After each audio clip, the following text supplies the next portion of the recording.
අයිබෝන් අනිවාර්යයෙන් අද අපි කතා කරන්න බලාපොරොත්තු වෙන්නේ ශක්ක පටක ගැන. මේ ශක්ක පටක කියන්නේ මොකක්ද? අපි කලින් අවස්ථාවලදී ශාක පටක වගේ දේවල් ගැන කතා කරා. එතකොට අපි අද කතා කරන්න යන්නේ ශක්ක පටක ගැන පොඩි හැඟීමක්. අපි ඉස්සරහට මේකේ වීඩියෝ සීරීස් එකක් විදිහට එකින් එක පටක ගැන කතා කරන්න අපි බලාපොරොත්තු වෙනවා. ඉස්සෙල්ලාම අපි බලමු පටකයක් කියන්නේ මොකක්ද කියලා. පටකයක් කියන්නේ යම් කිසි එක කාර්යයක් සඳහා සංවිධානය වෙච්ච ශෛල සමූහයක්. එක කාර්යයක් හෝ කාර්යයන් කීපයක් සඳහා සංවිධානය වෙච්ච ශෛල සමූහයකට තමයි පටකයක් කියලා කියන්නේ. ඔකට ගන්න එක මෙන්න මේ ටැක්සෝනමි එහෙම අපි මේ ෆ්ලෝ එක.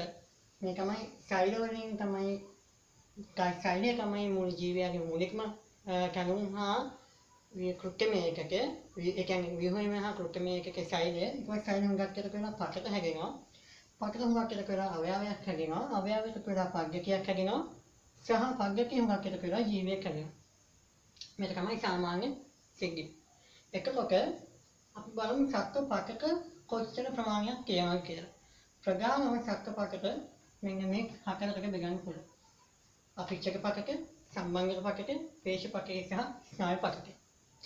මෙන්න මේ අපිච්චක පටක කියන්නේ ඇත්තටම ශෛල කියන්නේ අපේ හැම එහෙම නැත්නම් මේ වගේ උගත්ම හැම තමයි මේකම ආවරණය කරන පටකයකට අපි කියනවා අපිච්චක පටකයක් කියලා. සම්බන්ධක පටක අපිට ප්‍රධාන කොටස් දෙකකට බෙදිය හැකි. ඒකමයි ශක්ක සම්බන්ධක පටක සහ විශේෂක සම්බන්ධක පටක. රෝගීරය අයක් වෙන්නේ මෙන්න මේ විශේෂක සම්බන්ධක පටක කියන පටක වර්ගයක. එකකින් ගියාම පේශි පටකය කියනවා. පේශි පටකය තමයි අපි පේශි කංකාල පේශි, සිංගල් පේශි, හර්ට් පේශි කියලා බෙදෙනවා. ඊට පස්සේ අපි බලමු ස්නායු පටකය. ස්නායු පටකේ චාලක ස්නායු, ස්නායු පටකේ මග්ගේ ස්නායු පටකේ වගේ දේවල් කියනවා. අපි මෙන්න මේ එකින් එක ගැන ඉදිරි වීඩියෝ වලදී සවිස්තරාත්මකව කතා කරමු.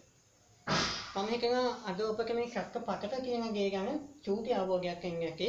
අපි ඊළඟ වීඩියෝ එකකින් ඉඳලා මේක සවිස්තරාත්මකව කරන්න බලාපොරොත්තු වෙනවා. මේ මම හිතනවා මොන හරි දෙයක් ගැන දන්නේ කියලා.